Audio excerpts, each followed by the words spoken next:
welcome to the first episode of RecoverHER Podcast. Welcome. Yes, I'm Dr. Tracey Oppenheim. Hi, Tracey. And I'm here with... I'm Heather Novak, your co-host. And we had a little moment of panic right before we started recording because the question that came to mind is, why are we here? What are we doing? What are we doing? Well, the good news is I don't think anyone knows what they're doing. Absolutely true. No one knows what the hell they're doing. For sure. Right? I just was having a conversation with a friend of mine at a recovery meeting this week, and she reminded me why I keep coming back to life, because she was so honest about her stage of development, about what's going on with her life as a 54-year-old woman. And it's life on life's terms. She had a recent death in her family. Her mom had just passed away. And what I found so beautiful about her particular share was that she had a really incredible, beautiful relationship with her mother. Not something that I had at all, which I'm sure we'll talk about at some point. We'll get there. Right? Yeah, we'll get there. But she was sharing that when her mother died, rather unexpectedly, wasn't it from a heart condition? Mm-hmm. And she was holding her hand through that process of when she transitioned into whatever the hell is next, right? And she was holding her mother's hand as she took her last breath. And I thought it was just so incredibly beautiful because she brought her into the world. And then my friend, as she was sharing with all of the emotion that it engendered, how she was holding her hand, the hand of her mother's, when she transitioned, when she died. Yeah, there's something so beautiful and heartbreaking about this idea of walking each other home. And that's what I really crave, That level of connection and intimacy. For all of us to know that we're not alone. We're not solo, right? We have someone walking alongside of us. That we're not alone. Because so often I have these recognitions that we're here by ourselves, that it's just me. And so healing and this idea of coming up with this concept of a RecoverHER podcast, right? And talking more openly and explicitly about it, of course, with my own experiences in life.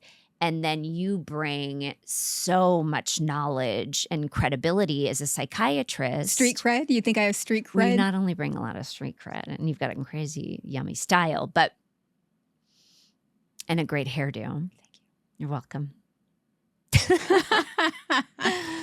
That you bring so much knowledge and credibility as well to the different modalities and healing modalities, to different treatment options that, as we, within our friendships and other women who come into our lives in particular, we always end up in real, authentic conversations. Deep conversations with people. Whether it's in the grocery store line, waiting to get coffee, or it's an opportunity one-on-one to help another woman grow and flourish. Like, what is that element that stands in our way from that growth, from being the best version of ourselves that we possibly can be? And I'm at the stage of life right now where I demand that of myself. Yes. Like the second half of my life. And boy, I think that, walking through like menopause and all of the things, it's an empowering time in a woman's life, right? So I want to know and uncover any blockage that stands in my way from the light, from the flow, from more of my authentic self. And whenever I can uncover that, because it's like peeling away the layers of the onion, it's not a one and done thing. I think I have a drinking problem. What am I going to do about that? Like, oh, it's always just simply, Trace, the awareness that there even is blockage in the first place because I didn't know. So you don't know what you don't know. Yeah, I think the first step is the awareness. Right. For me, if like, I don't know, when I started my psychiatric career 20 plus years ago, if you were to say, would you be sitting doing a podcast about anything related to healing? I would say like, absolutely not. Like, no way, not my style, right? Like I'm much more comfortable one-on-one, having that professional realm. Having those conversations. It definitely feels safer, but really, I feel like I have an obligation and I really want to use this medium as a way to be able to say the things that a person's psychiatrist might not be able to say to them because... Well, wait a minute. Okay, stop there. Because you're saying, I love that because it's like what your psychiatrist won't tell you, right? Yep. Or might not know to tell you. Yeah, right.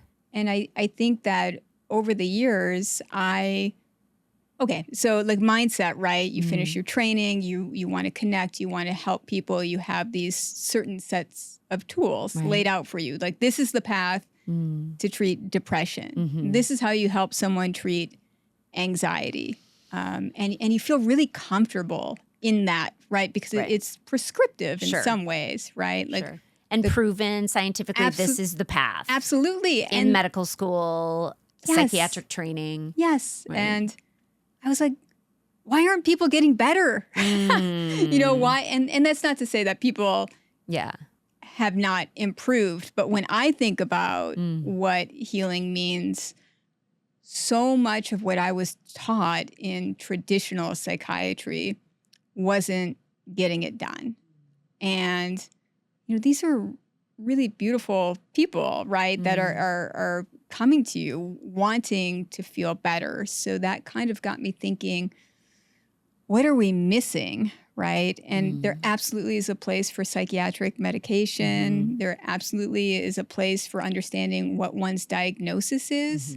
But what I was seeing was a lot of misdiagnosis, right? So if you have anxiety, for example, you come in and you, psychiatrist, why are you here? Yeah. I feel anxious. Oh, really? Okay. What are your symptoms of anxiety? I'm not sleeping. I feel worried. I can't relax. Likely you're going to be diagnosed with generalized anxiety disorder, right? But the reality is those feelings that I just described, feeling restless, feeling discontent, I'm not sleeping well, that's just like saying that's just a fever, right? It's kind of being human. It's a fever. And so could it represent an anxiety disorder? For sure. Could it be related to trauma? For sure. Could it be that you're really struggling in your relationship or something else is going on? But as a psychiatrist, you're taught to diagnose, okay, and then prescribe. And I think we're really missing the opportunity. We really need to bring back that integrative, holistic healing. And it's not just through traditional mental health options, right? There's more to it that exists and you out mean, there. like traditional mental health, you mean if you're under the care of a psychiatrist, therapist, that you would be potentially, if I were the patient and walked in with anxiety symptoms, that I would be most likely prescribed some form of medication. And then you and I or the therapist would sit down and have just sort of talk therapy, and I'd keep coming back. Just to have maybe that connection, maybe the uncovering of it all, right? So that's the traditional model.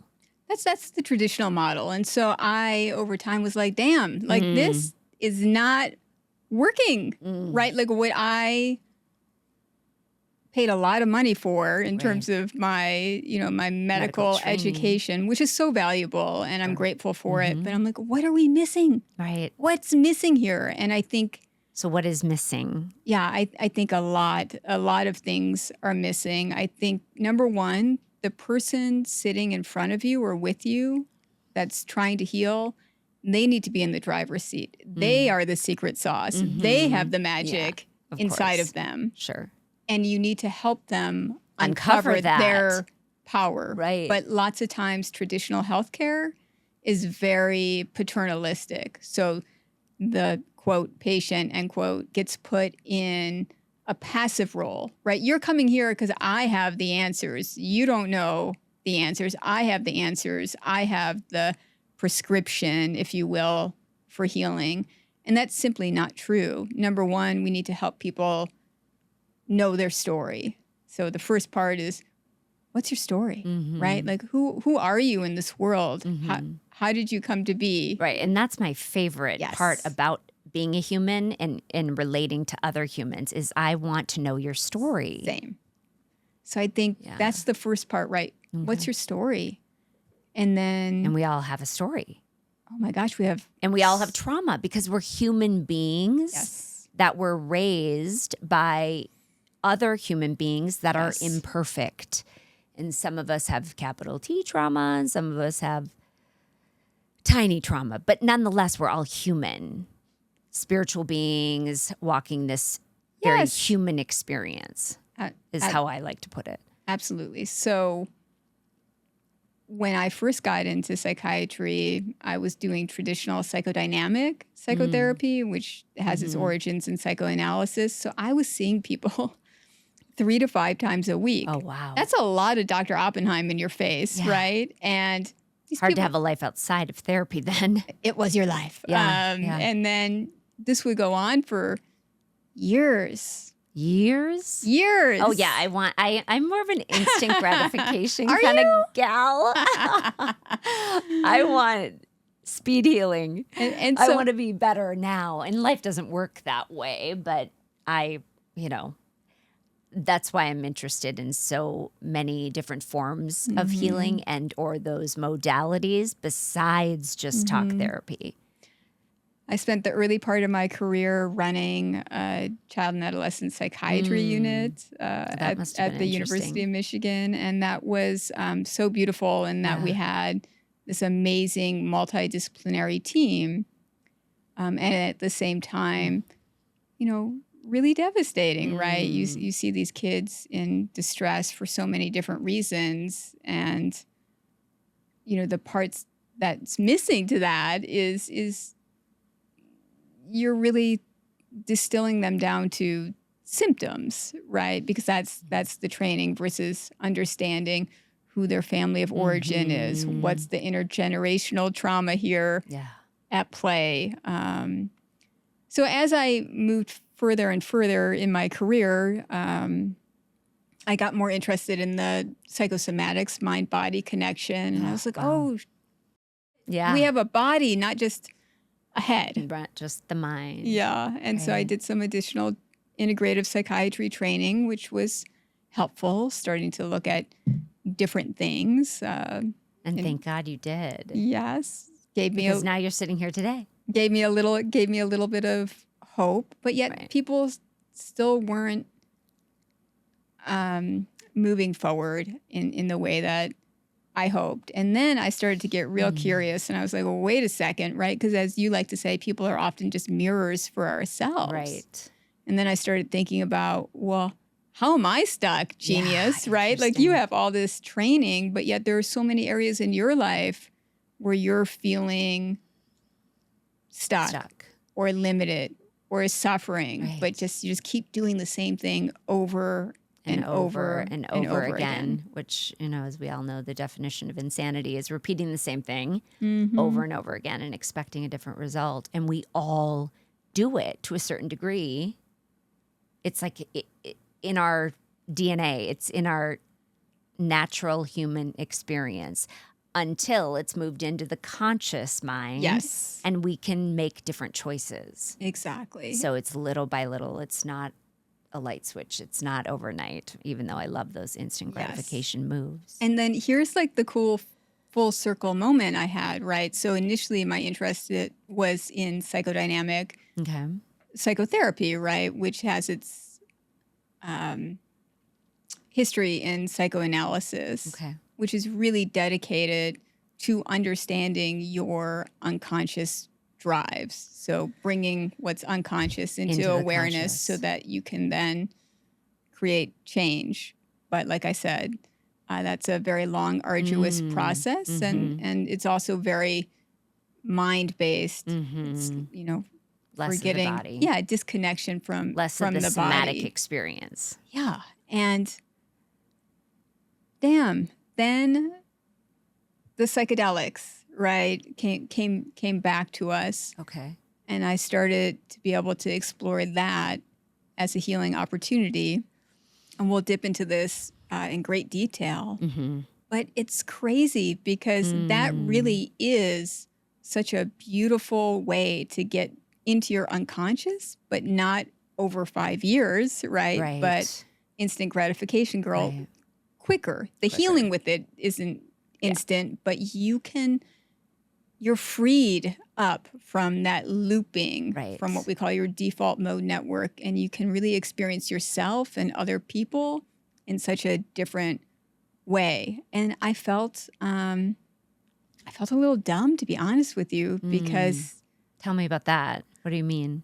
Well, I mean... We got to dig into that a little bit. Yeah, what do you mean? Yeah. You felt dumb. Well, You're one of the smartest dumb. human beings that I've ever encountered. Because I would see this awakening in people so quickly. Yeah, rapidly. And I was like, am I cheating? Right. Working with people and ketamine? Yeah. And then when you realize that you're not bypassing anything, that's it. It's just, like you said, the default mode network and the neuroplasticity comes into play. And then you're working with people that when they're in these states of non-ordinary consciousness, they're like dropping bombs, like Ram Dass, like Gandhi, like, cool. Just clearly understanding themselves, but also having access to a really different spiritual plane. And that's when, and it is embarrassing to say, because how could you not understand this? Spirituality, that's missing from healing. And I know that that's something that you've been exploring for yourself for a really long time. But for me, as a traditional psychiatrist, I see. Spirituality is missing from the healing process. And, now we have this opportunity to bring that back in. And then the other thing, love, right? Love. The L word. The L word. But that's missing from the secret sauce in terms of a traditional healing model. Sure. And so I have so much reverence for where we're at now in as a society, in that we're starting to think about things. People, as you like to say, are demanding healing in a different way. So yes, traditional psychiatry, traditional psychotherapy can be on your team, but you need a lot of other team members, a lot of other elements, spirituality, love, community. What's your partnership like? How are your finances? How's your sex life? There's so much to being able to heal. Right. And when you say it like that, it does sound overwhelming. I want to dive in for sure. I say yes. And I encourage the women that I help and work with in a program that I'll encourage women to seek outside help and to dive into what I call the deep, dark, black sludge, because I've always come out on the other side. So, but what you just so eloquently described in those steps of having more access to yourself sounds like a lot of work. It sounds overwhelming almost. Yeah, and I think it's really about 1 degree, small changes. It's not all or nothing. All or nothing thinking is not, it's just not sustainable. So and then I heard something from a coach. Her name's Tracey Litt. And I don't know if it's her original words or she borrowed it from somebody else, but this idea that we only heal at the speed of safety. Oh, yeah. Oh, and Big see what you just did with your body when I said that. There was my shoulders dropped. I felt like it just dropped. My nervous system just dropped in. That's it. Yeah. That's it. Right. So slow, gentle, on purpose, and we have to feel safe. And we'll have lots of opportunity to talk about what this vague word of safety means, but it's so real. So important. So it's. But what you just said too, to me, sounds almost like a contradiction. And because I'm so all or nothing, so black or white, I'm as qualifier. Yeah. As time goes on, I, of course, have been able to embrace lots of different gray areas in my life. But you said, I heard two things. Yep. You said that all of it can be intertwined and practiced. Yes. As far as healing modalities and not just your traditional model of psychiatric help. Yes. Or therapy, if you will, talk therapy. And that there's all of these different areas and arenas that you and I are going to explore and let our audience in on all of these Eastern and Western modalities, bringing them together. Neuroscience, spirituality. Right. To be the best version of yourself. But you said slow, easy does it, one foot in front of the other. Yes. Slow and methodical. Yes. And on the other end of that spectrum is instant gratification and healing. Healing now. I like that. TikTok healing. Let's get it moving. Like, who wants to spend years inside of that old model of rehashing the same over and over again and expecting a different result? Like going back and digging up the trauma. Like once you've cultivated that soil, plant and move on and harvest and reap the benefits of it and go out into your life and put a positive spin on it as far as impacting the people around you. Yeah, and I think that's related back to that storytelling, right? Like the narrative, understanding your story is so important. And certainly, there is going to be a time and place to go back and undo the nervous system dysregulation that comes with trauma. Right. So you're not operating always inside of a fight or flight model. Yeah, you got to get that nervous system. What is it? Fight, flight, freeze, fawn. I'm sure there's others, but Yep. And you don't even know that some of those behaviors become dominant in your everyday life. I sure shit didn't. I love that meme. I'm not saying you got to, rely on memes for your healing, but every now and then they're helpful. They're helpful. Send them my way. Yes. Is the one that says, "Oh my God, I just realized my whole personality is a trauma response." That's amazing. You don't know until you know. Yeah. Because that's no way for me to live. Like nobody wants to live inside of that space. That container's too lit up. Well, it's not the authentic you. Right? It's definitely not living in the flow. Right? Like, what does that even mean? Living in the flow. And there's more ease with that. More mindfulness, being present, more patience. Being able to practice some of the tools that I've learned throughout life of being able to practice restraint of tongue and pen, pause when I'm agitated. Or, a friend of mine, she was my first yoga instructor, Viva.